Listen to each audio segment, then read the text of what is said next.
Eat According to Your Karma, Part 2 of 6, on Between Master and Disciples, given in English on June 4th, 2024.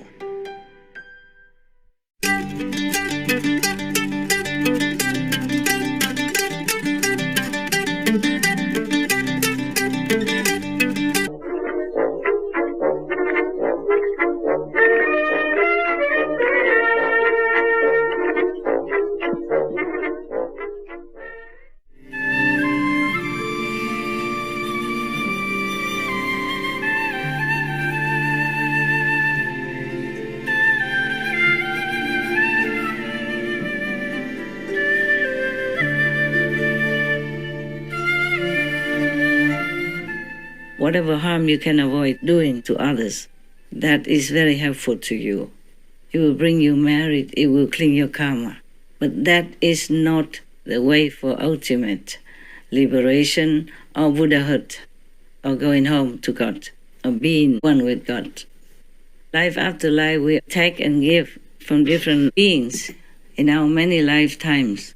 And the give and take still has to continue in this lifetime. So whatever you think you can afford and take in, like food, clothing, just be moderate. But do not force yourself. Do not be extreme. Okay? If I have to, for some reason, eat more than once a day, I will have to. As per karma dictates. Sometimes it's too much karma at one time. It's overwhelming. I have to do what I have to do. Yes? But why do I prefer one meal a day? Like for example, like on a 3-month retreat, I took only that, sesame, brown rice, salt and water. Nothing more, not even fruit or any other things. It's just because it's more simple to live that way and you still can survive, And during retreat, it's more difficult to have people to keep bringing food to you, because you want to be in peace, in quietude, in silence, to be alone, to contemplate on the inner spiritual wealth, to be close to God, to be one with God. So every complication caused by food or clothing is better to be avoided. But that doesn't mean it's forbidden, yes? But if I have to eat more than once a day, by God's will, by heaven's order, or by the karma of the world, I will do that. I'm not attached to one meal a day or many meals a day. Whatever is God's will, I will do it, okay? So now if you think that God wants you to eat once a day, of course, if God tells you, or if you think intuitively that is the way you should go with your life, then please try it. But be careful and always watch if your body, your mind, your mental, physical, emotional, psychological, intellectual body, etc., would agree with what you're doing, okay? Otherwise, you may cause harm to yourself.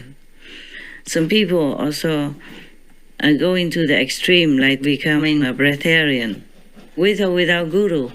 And some of them lose their life. Sadly, you need this physical body in order to continue to do the practice that your master has instructed you in, so that you will reach higher and higher dimensions in heaven while still living in this world, so that you can liberate yourself, your many, many generations, and also bless the surroundings, bless the world at the same time. Therefore, your duration of practice is very important. Do not try to shorten your life by any ideal or any concoction or any delusional thinking. For example, that being ascetic will bring you liberation. No. You have to do it the right way, whatever you are born to do. And even meditation, not just any meditation, brings you to liberation. I have observed the whole world. People meditate in all kinds of ways, on all kinds of things. most of them have the wrong method from a lower master and can't get beyond the third world. A wrong, low-level master could harm you in many aspects, not just spiritually. And if you can't get beyond the third world, it means you have to return to a physical body, physical life, either on this planet or any other planet in the universe. This is a sad thing that even many of the zealous demons or astral demons pose themselves as priests or monks and nuns, as spiritual masters, and mislead a lot of sentient beings to go to the lower way of spirituality or path. I saw that and I felt very painful. But whatever karma you have, that's the way you will go on with your life. Unless some miracle happens that you meet an enlightened master and get a true, secure, guaranteed spiritual meditation method to bring you to the true liberation beyond the three worlds.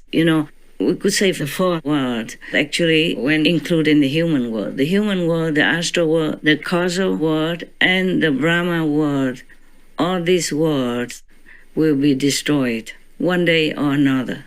In Buddhist terminology, the Buddha called it the three worlds, meaning our physical world that we can see, touch, hear, and perceive. It's not included, it's different. The other three worlds, like the astral, causal, and a Brahma world, are invisible to the naked eye. Sometimes you can see them. It depends on your karma and your past life, spiritual connection.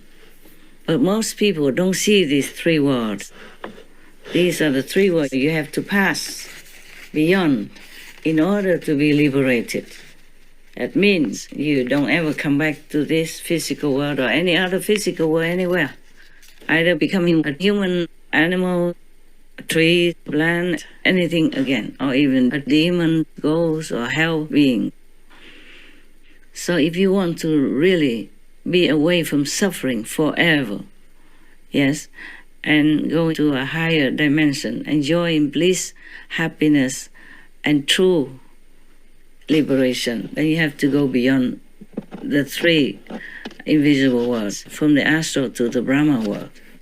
It's very difficult for you to really find a master to lead you beyond the third world.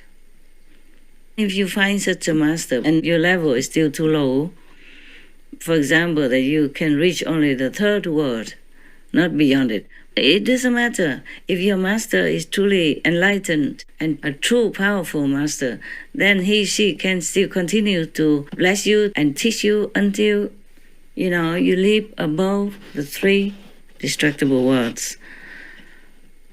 But by asceticism, you can hardly reach there, okay? Truly. You need a pure, determined heart. If you could, it's still very, very difficult, because while you're practicing that, you will also be contaminated by other people around you. Their energy, their karma, their contact with you will bring you trouble and will not allow you to be uplifted to a higher dimension. Unless you are connected with a higher dimension already, just like through the Kuan Yin method that I have imparted to you. That is the correct, the direct word to higher dimensions. You go slow, you go fast, it's up to you, but it is a direct connection to a higher world. You will definitely reach liberation, guaranteed, or become even Buddha in this lifetime. If you're truly that high, that pure, and have practiced, thousands of aeons before, without fruit. Even animals also practice spiritually.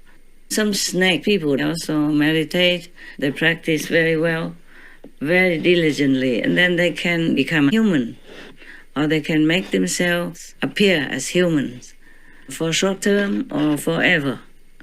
Yes? But that is different. To practice just to jump from one species level to another, not to be in a higher heaven or be liberated, become Buddha or become one with God. That is the highest way you can aspire to. Just like in the Kuan method, you are connected directly to the highest possible dimension. And you can reach any stage of that road. It depends on your karma, past life karma, your practice, your sincerity, your purity, and the blessing of all heavens that are always trying to take care of you. Now, if you practice alone, you're not a master, it's quite easy. All you have to do is just receive the initiation from the master with your heart of longing to go home, longing to know God. Then you will have it at the end, definitely, guaranteed, 100% true and sure. Any other methods, it depends also on the master who has attained a higher level or not. Even in the Kuan method, if somebody just learns halfway, half-baked or just a little bit and thinks that's all there is, because she didn't see the masters before and after inner works, and at the time of initiation, not much more than a silent communication, silent transmission. You see, the so-called disciple will still receive inner heavenly light and inner heavenly word, or you call it sound, or you call it vibration. I mean, even in the physical body, you can see heaven, you can hear the word of God, the vibration of the spheres, and you will be feeling more and more enlightened each day, and also more and more comfortable in the physical domain. That is because the master feeds you spiritual power gradually until you grow up and are safe in heavenly realms.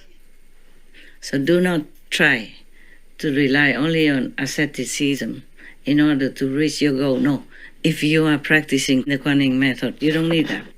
Long time ago, the Chinese Zen master saw that his disciple just sat on the floor in the temple and tried to meditate whatever his way. And he used bricks to, to polish in front of him. And he asked them, what do you think you're doing? He said, I'm trying to make a mirror. And he said, you cannot make a mirror out of these bricks, no matter how long you polish them. So he told him, it's the same. Sitting there will not bring you enlightenment. Just sitting there. No. Yes, because he knew there was the way for enlightenment.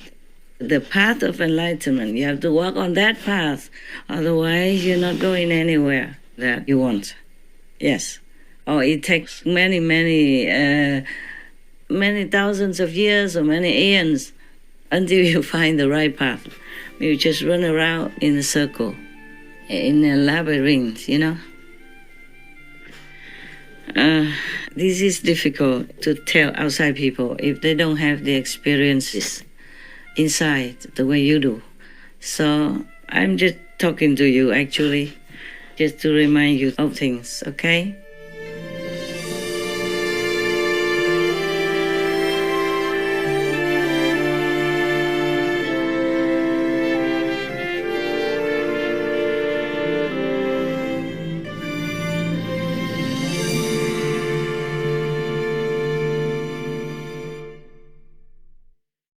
Supreme Master Ching Hai, vegan, is a world-renowned spiritual teacher, humanitarian, and artist. To learn more about her compassionate life and teachings, please visit suprememastertv.com/master.